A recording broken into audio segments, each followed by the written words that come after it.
देखिए, इसमें ऐसा है कि पिछले 3 साल से जो टूरिज़्म सेक्टर है वो हिट हो रहा है ज़बरदस्त तरीके से, और ये सबसे पहले बंद होता है और सबसे आखिर में खुलता है।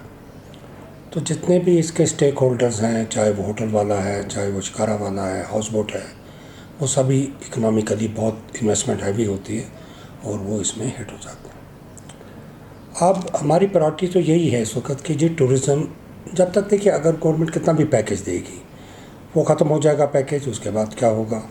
हम चाहते हैं कि टूरिज़्म को याद आया जाए। नो डाउट के पिछली बार बड़ी मेहनत हुई, हमारे जो सेक्रेटरी साहब हैं ही इज़ वेरी डायनामिक और उनको टूरिज़्म का एक्सपीरियंस भी है, और डायरेक्टर साहब भी नहीं आए थे, हालांकि वो इसमें नहीं थे सेक्टर में, टूरिज़्म में, लेकिन उन्होंने भी बड़ी मेहनत की। तो सर्दियों में एक अच्छा खासा टूरिस्ट हमारे पास आया उन महीनों में जहाँ, जबकि पहले उस महीनों में ज़्यादा टूरिस्ट यहाँ नहीं होता था। तो 2 लाख से ज़्यादा टूरिस्ट हमारे पास आए।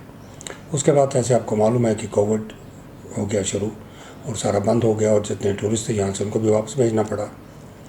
अब धीरे धीरे खुल रहा है, लेकिन हम महसूस कर रहे हैं कि इस बार वो काम जो हमें कर लेना चाहिए था कि जब खुलने के बाद आपने देखा कि शिमला, कुल्लू, मनाली में फुल पैक था, लेकिन हमारे पास जो टूरिस्ट आए भी हैं वो सिर्फ एलीट होटल्स के लिए, जो हाई एंड टूरिस्ट है वो आया है, लेकिन हमारे बजट होटल सब खाली पड़े हैं, हमारे हाउस बोट सब खाली पड़े हैं।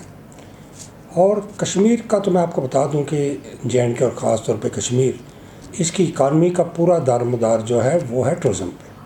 जब टूरिज़्म चलेगा तो यहाँ हर एक इंडस्ट्री चलेगी, चाहे फिर वो हैंडीक्राफ्ट होगा, चाहे ट्रेड होगा, चाहे वो कोई भी इंडस्ट्री, ट्रांसपोर्ट होगा, मरापोनी वाला, घोड़े वाला, हर बंदा चलेगा जब टूरिज़्म चलेगा। तो हमारी प्रायोरिटी होनी चाहिए कि ये टूरिज़्म को दोबारा लाया जाए। अब टूरिज़्म को लाने के लिए जो टूरिस्ट लाना है पहले यहाँ पे, हमने पहले भी कई बार कहा है उनको, डिपार्टमेंट को, कि इसके लिए आपके पास एक ही ज़रिया है कि आप ट्रैवल एजेंट जो हमारे हैं उनको ऑन बोर्ड लें, उनको पैकेज दें। और जो पिछली बार सर्दियों में भी हमारे पास टूरिस्ट आया है वो बिकॉज ऑफ उन्हीं के आया है जो मेहनत की डिपार्टमेंट ने और हमारे ट्रैवल एजेंट ने। लेकिन अभी कोई पैसा नहीं है उनके पास इतने फंड्स नहीं हैं। तो हम चाहेंगे कि अगर बहुत बड़े फंड्स होते हैं टूरिज़्म डिपार्टमेंट के पास, तो उसमें खर्च किया जाए, उनको पैसा दिया जाए, उनको पैकेज दिया जाए, ताकि वो फिर मेहनत करके टूरिज़्म को यहाँ लेके आए। दूसरी मेरी प्रायोरिटी है कि जी हमारे यहाँ 4 एसोसिएशनें हैं, खारा है, खरूफ है, होटल क्लब है और हमारी एसोसिएशन है, और हमारी जो रेस्टोरेंट एसोसिएशन, क्योंकि वो भी टूरिज़्म के साथ ही वाबस्ता होती है रॉक की। तो हम चाहते हैं कि सारे स्टेक होल्डर एक जगह बैठें और हमारे ट्रैवल एजेंट्स, तो हम एक जगह बैठ के करें कि भाई हमें किस तरीके से आगे प्लान बनाना है, क्योंकि नो डाउट अभी चल रहा है थोड़ा सा, लेकिन आज अगर हम मेहनत करेंगे तो हम अच्छा खासा टूरिज़्म यहाँ पे लेके आ सकते हैं। देखिए, 2 साल से, जो 2 साल पहले की बात दूसरी है, जो आप कह रहे हैं कि जी कोई ऐसे हालात हो जाते थे, कुछ हादसा हो जाता था, लेकिन वो अब 2 साल से नहीं है। अब अगर 2 साल से हम हिट हुए हैं तो बिकॉज ऑफ कोविड। तो अब तो सिर्फ यही है कि अगर हम एहतियात रखें। अब देखिए, इसी कोविड के साथ जीना है। बाकी मुल्कों में उन्होंने ऐसे SOPs, ऐसे सिस्टम बनाए हैं कि ताकि टूरिस्ट, उनके कई मुल्कों के आप देखिए, उनका तो डिपेंड ही टूरिज़्म पे है। अगर दुबई को आप देखें तो उनकी इकानमी का बहुत बड़ा ज़रिया है टूरिज़्म। यहाँ दूसरी जगहों पे स्विट्ज़रलैंड या बाकी जो यूरोपियन कंट्रीज़ हैं, या हमारे तुर्की है, या दूसरे मुल्क हैं। तो अब हमें पता है कि ये चलना है साथ साथ। ये कभी आप कहते हैं जी थर्ड वेव आएगी, तो हम अगर बंद करके बैठ जाएंगे, नहीं जब आ गया फिर फोर्थ वेव, फिफ्थ वेव, तो उससे काम नहीं होगा। अब हमने जो भी प्लान्स हमारे होने चाहिए वो इस तरीके से होने चाहिए कि अगर कोविड आता भी है तो हम किस तरीके से बग़ैर फैलने के उसके एहतियात किए, ताकि वो भी ज़रूरी है कि उसको रोका जाए, लेकिन अपनी इकानमी को कैसे चलाया जाए और ख़ास तौर पे टूरिज़्म को कैसे हम चलाएं। अभी देखिए, हमारे हाउस बोट सब खाली पड़े हैं। अभी कुछ आए हैं टूरिस्ट, लेकिन वो 5 स्टार होटल या 4 स्टार होटल वाले हैं जो बायर। हमारा हाउस बोट खाली पड़ा है, हमारे बजट क्लास जो होटल हैं वो खाली पड़े हैं, जो कि सबसे बड़ा 85% तो वो हमारे पास छोटे होटल्स हैं जो, और शिकारे वाले हैं, जो हमें चाहिए कि वो टूरिस्ट को राग़िब करने के लिए फौरी तौर पर डायरेक्टर साहब या हमारे सेक्रेटरी साहब हैं वो इनको मीटिंग बुलाएं, और इनको हमारे जो ट्रैवल एजेंट्स हैं इनको ऑन बोर्ड लेके, और हमारी जितनी भी एसोसिएशन को ऑन बोर्ड लेके प्लान बनाए। और बड़ी बात नहीं है कि हम फिर टूरिज़्म को यहाँ पे अच्छे खासे पैमाने पे ला सकते हैं। जी सर, ये तो मेरे ख्याल में एक टोटल रॉन्ग कंसेप्शन है कि जी सैटरडे संडे को बंद कर दिया जाए। तो क्या खाली कोविड जो है वो कोरोना वो सिर्फ सैटरडे संडे को आता है? वो तो सब दिनों के लिए सेम है। तो हमें तो आज तक ये नहीं समझ आया गया, हमारी समझ में नहीं आया कि खाली सैटरडे संडे को क्यों बंद रखा जाता है। आपको हमने कहा कि पिछली बार भी मैंने अपने इंटरव्यू में बताया था कि आपको SOPs करने हैं कि किस तरीके से SOPs पे फॉलो किया जाए। मास्क है, सैनिटाइज़र्स हैं, सोशल डिस्टेंस हैं, वैक्सीन हैं। अब देखिए हमारे जितने होटल हैं उनके जितना स्टाफ है उनको वैक्सीन लग चुकी है। ऑलमोस्ट हमारा जो टूरिस्ट आ रहा है उसको भी वैक्सीन लगी हुई है। अब देखिए कई मुल्कों में तो उन्होंने मास्क भी हटा दिया। उन्होंने कहा कि हमारे वैक्सीन हो गया है, जिसकी वैक्सीन हो गई उसको मास्क की ज़रूरत नहीं है। तो मुझे लगता है, हम नहीं कहते कि जी आप एहतियात ना रखें, लेकिन एहतियात करने का मतलब ये नहीं है कि लोगों का रोज़गार बंद कर दिया जाए, लोगों के ट्रेड बंद कर दिया जाए। तो ये सब चीज़ें लेके साथ ही चलना पड़ेगा। जी, इसमें देखिए सर 2 चीज़ें हैं। एक तो ये चीज़ है कि हमारे जो एडमिनिस्ट्रेशन के साथ कुछ मसाइल हैं जो हम चाहते हैं कि इनको हल किया जाए। उसमें पहला मसला हमारी रजिस्ट्रेशन है। टूरिज़्म की रजिस्ट्रेशन होती है हमारी, हालांकि पहले 1 साल होती थी, फिर हम जब मैं कारा का प्रेसिडेंट था हमने 5 साल करवाई। तो ये क्या है, 5 साल 10 साल, आज तो वन टाइम मिलती है। अगर आप एक इंडस्ट्री डालें तो आपको वन टाइम रजिस्ट्रेशन दे दी जाती है। फिर गवर्नमेंट के पास तो अपने इख्तियारात हैं, अगर कोई वायलेशन कर रहा है उसकी कैंसिल भी कर सकते हैं। तो पहला तो हमारा है कि रजिस्ट्रेशन को वन टाइम बनाया जाए, बार बार वहाँ जाना फिर भरने तो उसमें एक टाइम ज़ाया होता है और ये एक फिर बैड प्रैक्टिस भी बन जाती है। दूसरा मुझे बताइए कि अगर 3 साल से हालात ऐसे ख़राब हैं और आपने देखा कि ये सेक्टर ने कोई काम नहीं किया है, टूरिज़्म ने कोई काम नहीं किया, ट्रेड ने काम किया, ट्रांसपोर्ट ने थोड़ा सा किया होगा, बाकी हॉर्टिकल्चर नहीं किया, लेकिन टूरिज़्म ने नहीं किया। तो म्यूनसिपलिटी टैक्स लिया जाता है साल का, पहले तो उन्होंने 3 गुना टैक्स कर दिया है। अब मुझे बताइए 24,000 रुपया वो कहते हैं एक होटल वाले को दे दीजिए आप, तो 24,000 वो देगा कैसे जब उसने काम ही नहीं किया है, उसको अपना घर का खर्चा नहीं चल पा रहा है। इस वक्त तो पता नहीं अपनी चीज़ों को बेच के अपने स्टाफ को चला रहा है दूसरा, क्योंकि हमारा स्टाफ ऐसा होता है कि ये नहीं है कलर का या हमने दूसरा जहाज निकाला कल रखेंगे। These are professional staff. अगर हम उनको निकाल देंगे तो फिर हमको वो स्टाफ दोबारा नहीं मिलता, लेकिन हम उन स्टाफ को भी चला रहे हैं। तो म्यूनसिपलिटी फ़ीस हम चाहते हैं कि इसको फ़िलहाल 3 साल के लिए होटल इस सेक्टर के लिए ख़त्म किया जाए।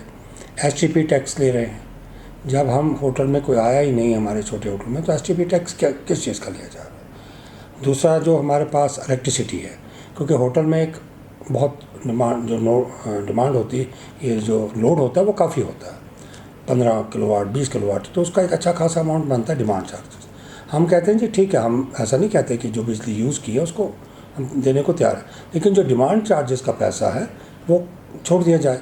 और ये सारी चीज़ें छोड़ने के बाद कोई बहुत बड़ा अमाउंट नहीं बनेगा कि जिसके लिए गवर्नमेंट घबरा जाएगी कि जी हमें इसमें प्रॉब्लम है। बाकी लेफ्टिनेंट गवर्नर ने पिछली बार 5% दिया है कि जिनके लोन वगैरह थे उसके लिए तो है, और हम इस बार भी हम मिले जब उनसे हुए थे तो वैसा एक वो चाहते हैं कि और भी लोगों को रिलीफ दिया जाए। तो सैना साहब तो एक अच्छा काम कर रहे हैं, मुझे लगता है कि उनको कश्मीर के हालात को भी समझ गए हैं और उनको मालूम है कि किस तरीके से, और ख़ास उनकी भी प्रायोरिटी टूरिज़्म है। तो बहुत जल्दी हम अपने एसोसिएशन की तरफ से एक मीटिंग उनके साथ करेंगे जिसमें हम अपनी मुश्किलात वगैरह को उनके सामने रखेंगे।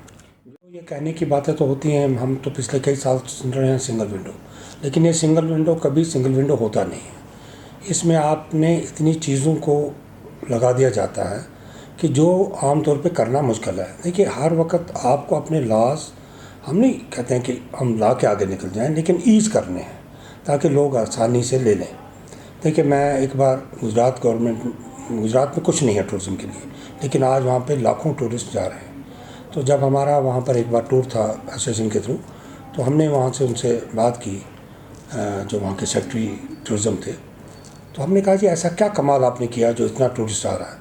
उन्होंने कहा जी हमने जो स्टेक होल्डर थे उनको ऑन बोर्ड लिया, और जब हमने उनको ऑन बोर्ड लिया और हमें रियलिटी की प्रॉब्लम पता चली, रियलिटी में क्या प्रॉब्लम्स हैं, क्योंकि वो आपको स्टेक होल्डर बता सकता है, आप कमरे में बैठ के एक अफसर नहीं उसका अंदाज़ा लगा सकते। और जब हमने उनकी उन मुश्किलात को हल किया और हमने जितनी भी पब्लिसिटी थी या उन पे अपने स्टेक होल्डर्स को लिया, आज हम कामयाब हैं। तो यही इसलिए हम कहते हैं कि जो भी फैसला किया जाए, सेक्रेटरी हमारे हैं, डायरेक्टर हैं, वो हमारी ट्रेड को, हमारे ट्रैवल एजेंट्स को, हमारे बाकी सब लोगों को ऑन बोर्ड ले लें। और जिस वक्त हम ऑन बोर्ड बैठेंगे तो हम उनको बताएंगे कि किस तरीके से टूरिज़्म को बढ़ावा दिया साथ, क्योंकि हमारे पास एक्सपीरियंस है। अब एक डायरेक्टर आए हैं या टूरिज़्म के, उनके पास उनको इतनी ग्राउंड रियलिटी का नहीं पता होता जितना हमको पता है। ऐसा होता है कि हर एसोसिएशन का एक कॉन्स्टिट्यूट होता है जिसमें प्रेसिडेंट की टर्म लिखी होती है। ये अलग बात है कि कुछ लोग बैठते हैं और वो फिर कहते हैं कि हम उम्र भर के लिए यहाँ पे इस जगह आए, लेकिन होना ये चाहिए कि आप अपना टर्नओवर पूरा करें और उसके बाद दूसरे लोग इसमें आगे आएँ। अगर आप हटेंगे नहीं तो फिर दूसरे लोग कैसे आएंगे? ये एक डेमोक्रेटिक प्रोसेस है जिसमें बाकी लोगों को आना। अब मैं प्राइवेट स्कूल कोऑर्डिनेशन कमेटी में प्रेसिडेंट था, उसमें मेरी टर्म पूरी हो चुकी थी, बल्कि 2-4 महीने ऊपर हो गए थे, तो अब वहाँ पे नया इलेक्शन होगा। और मैं वहाँ पे एजुकेशन चैम्बर में इसी बिहाफ पे था जब मैं वहाँ प्रेसिडेंट था, तो वहाँ से मैं उन बिहाफ पे मैं वहाँ को चेयरमैन था। लेकिन क्योंकि मेरी टर्म पूरी हो गई थी, अब नया इलेक्शन करेंगे, तो जो हमारे नए प्रेसिडेंट आएंगे वो अब वहाँ पे एजुकेशन चैम्बर में को चेयरमैन होंगे। रहा जो सबसे बड़ा मुझे ड्रॉबैक नज़र आया उस सेक्टर में, हालांकि वो सेक्टर बहुत है, लोग ने स्कूल डाले हैं, बड़ी हैवी इन्वेस्टमेंट्स हैं, लेकिन वहाँ जो उनके 3 स्टेक होल्डर्स हैं, पेरेंट्स, स्कूल और गवर्नमेंट, इनमें कोऑर्डिनेशन ही नहीं है। और ये इनमें इतनी दूरियां हैं और इतने एक दूसरे को समझ नहीं पा रहे हैं हम लोग। तो सबसे हमने बहुत कोशिश की, मैंने भी अपने वक्त में, कि ये तीनों को इकट्ठा किया जाए और बैठ के हम पॉलिसी बनाएं। एम तो सबका यही है कि हमारे बच्चे पढ़ाई करें, और पढ़ाई करने के लिए, मगर वहाँ पे जब इकट्ठे हमारी इतनी दूरियां हैं, हमारे माइंड सेटअप बैठता ही नहीं है कि हम तीनों के माइंड सेटअप अलग अलग हैं। तो अगर हमने एजुकेशन सेक्टर को आगे लाना है, हमें चाहिए कि पेरेंट्स को भी ऑन बोर्ड लिया जाए, गवर्नमेंट भी ऑन बोर्ड, और प्राइवेट स्कूलों को भी लिया जाए। ये लेके जब हम तीनों बैठेंगे और देखेंगे कि पेरेंट्स की क्या प्रॉब्लम है, हमको हल करना ज़रूरी है, गवर्नमेंट क्या चाहती है वो ज़रूरी हल करना है, स्कूलों की कुछ प्रॉब्लम्स हैं उनको भी गवर्नमेंट को और पेरेंट्स को सुनना चाहिए। तो ये सबसे बड़ा काम अगर ये हम कर लें कि तीनों स्टेक होल्डर्स को लेके एक पॉलिसी बनाएं एजुकेशन के हिसाब से, तो मुझे लगता है कामयाब होगी। देखिए, अब फीस फिक्शन कमेटी बनी है हमारी, जिसके रूल्स एंड रेगुलेशन है, और क्योंकि वहाँ पर हर बंदा जाता है अपने, जो हमारे फ़ीस तो अलाउ है, स्कूल वाला खुद फिक्स कर सकता है, उसको किसी से इजाज़त नहीं लेनी है, लेकिन उसके बाद उसको जस्टिफाई करना है कि अगर मैं ये फ़ीस ले रहा हूँ तो मैं किस पे खर्च कर रहा हूँ। तो अगर वहाँ पे ऐसा हो कि अगर उनको लगेगा कि ये फ़ीस ज़्यादा है और खर्चे हैं, और खर्चे भी एक क्लियर होने चाहिए कि हमने किस किस चीज़ पे खर्च करना है, क्योंकि स्कूलों का ट्यूशन फ़ीस जो है उसमें 90% जो पैसा चला जाता है वो सैलरी में जाता है, क्योंकि और कोई सोर्स क्या है। वहाँ पे स्कूलों के पास एक एडमिशन फ़ीस होती थी, उसको बंद कर दिया गया। अब उनके पास एक ट्यूशन फ़ीस है और एनुअल फ़ीस है। एनुअल फ़ीस पिछले 2 साल से लेने नहीं दी जा रही है, कहते हैं कि नहीं जी लेनी नहीं है। ट्रांसपोर्ट लोगों का हैवी लॉसेस हो गए हैं, सारी गाड़ियाँ एनपी हो गई हैं, वो लेने नहीं दिया जा रहा। तो मुझे लगता है कि अब हमारी जो नई बॉडी भी आएगी, और मेरी भी अपील है गवर्नमेंट से ही, तो मैं अपील कर सकता हूँ कि वो बैठें और तीनों स्टेक होल्डर्स बैठ के इसमें सोचें। लास्ट में सीधी बात है कि बहुत ज़्यादा लोग इसमें एम्प्लॉयमेंट हुए हैं, 10 लाख से ज़्यादा। तो ये लोग कैसे पलेंगे, मतलब कैसे इनका रोज़गार होगा? तो इनका रोज़गार का तो यही ज़रिया है ना कि जी आपकी वो उनको सैलरी मिलेगी। तो जब हम स्कूलों को ऐसे बंद करते जाएंगे तो उनकी सैलरी पे भी लोग, स्कूल वाला उनको नौकरी से निकाल देगा। या वो देखिए, अब ड्राइवर्स का यह हाल है कि हमारे पास बहुत बड़ी तादाद ड्राइवर्स की है, गाड़ियों की है, लेकिन पिछले 2 साल से ट्रांसपोर्ट फ़ीस नहीं है, लेकिन गाड़ियाँ तो खड़ी हैं, और चलिए फ्यूल उनका खर्च नहीं हो रहा, बाकी सब चीज़ खर्च हो रही है। तो हमने बहुत बार गवर्नमेंट से अपील की, हम जज साहब से भी मिले थे, और जज साहब तो मुझे लगा कि बहुत अच्छे सोचने वाले, समझने वाले, एंड उन्होंने बहुत अच्छे तरीके से हमारी बात को सुना और एग्री किया, बोला हाँ ये मुश्किलात हैं। मुझे लगता है जल्दी ही इस बारे में कोई फ़ैसला लेंगे, और मुझे लगता है वहाँ भी हालात हमारे